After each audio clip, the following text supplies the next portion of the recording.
I saw this tweet yesterday or something like that where there was this like 14-year-old kid or something who was like documenting his journey of starting a startup from like zero to day 100, trying to make $100,000 a month or something like that. And I saw this guy, he commented, he was like, this sucks. Like, why are kids having to like go out and make money at this age or feeling the pressure to do that? When they should just be like playing video games at this point in time. You kind of made me think of that dynamic. It kind of feels like you're having to, at a younger and younger age, try to find a way to not end up in a messed up situation. Yeah. It's harder to dig out.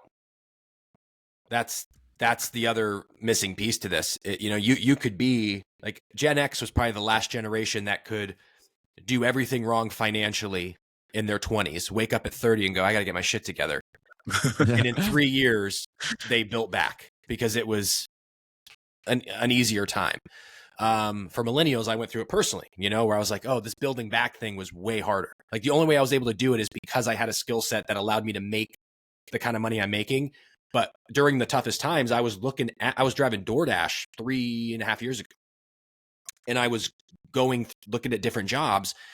And when I was running the numbers, I'm like, damn, these jobs, because I don't have a college degree. So if I'm not in business, creative, or sales without a degree, I'm pretty much stuck at a 40 to 50K job.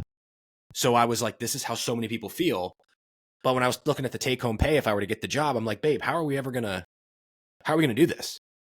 And so that's when I was like, we got to get back into sales and utilize the talents we have in social media and all this kind of stuff and start making bigger money. But I just so happened to have that skill set over 20 years of building and marketing and sales. And so I was able to do that. But yeah, at just the job, it's just sad that you have to, go and make 200 grand just to survive. And I still think it's fair. And then some people also are saying, well, isn't it better to go make 200 grand than complain about it? I'm like, yeah, but statistically only 10-20% of people pull that off. And what if everyone who's complaining, they're like, I'm an EMT, I don't make enough money. Well, they'll find another job.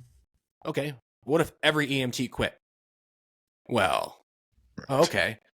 So then you can only help a few EMTs. Why aren't EMTs making more money? So I try to break that logic down when people just say, oh, you're complaining about your tips as a server, go do something else. Oh, you don't like your cop salary, go do something else. We need all these folks in all these positions. And just 30 years ago, they were thriving and now they're not. So that's my biggest message is I'm trying to find that line of I'm an entrepreneur, I'm a creative. There's never been a better time. Go out there, build something for yourself. I believe in you. I'm optimistic. Go build. But at the same time, not everybody wants to do that. And you shouldn't have to, especially when the jobs are required. You can't just get rid of every job. Go drive around any city in America. Every building, every window, every job, every street, everyone that you come in contact with is making around 40 to 60 grand. Maybe not in your office, but in the real world, that's what people are making when they should be making 100K. And then everyone would be quiet.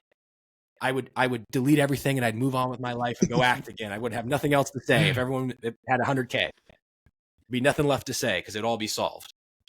Yeah, I think people get stuck on very narrow lines of thinking. And I think that's also largely because of social media algorithms where people have gone so far down rabbit holes that they were pulled towards where they can only see the world through one lens. And when you only have a hammer, everything's a nail. Oh yeah. Right? And so whatever they've attached, like, okay, this is what's the problem? They just parrot that. And then people spend time arguing with either people who have basically become bots or actual bots all the time. And so you can't actually have a serious conversation. Like the irony is I think they had to turn social media into these kinds of like places of serious division because imagine the good we could do if we just talked. Oh, do you know what I mean? Imagine if we just had like real conversations and wasn't always trying to dunk on someone. Like we could solve most of our problems. Yeah, of having the open conversation about it. And dude, the nuance is it's so great. And that's one of the things about being a creator and getting access to so many comments. You get the pulse and data of the culture, man. Like, oh God, dude, when I just understand at a deep, deep level, not because I talked to 3 people, but because I've seen tens of thousands of comments. And it just helps try to push that narrative. But yeah, a lot of people don't don't really perceive the reality outside their own lived experience. And I think that's one of the problems that we have. If they didn't witness it themselves, they don't believe it to be true. Mm-hmm. But when you move into Yes. the data, then you're just like, well, I never grew up like this, or I didn't have this, or I don't know this, but I'm looking at the data and now I understand it. But a lot of people are like, if it didn't happen to me, then it's not It didn't real. happen. Hey, you made it to the end of the clip. That means you're probably enjoying this. And if so, just know that you can catch us live every Tuesday and Thursday at 12 p.m. Eastern. And if you want to see the full version of this episode, you can click the link in the description down below.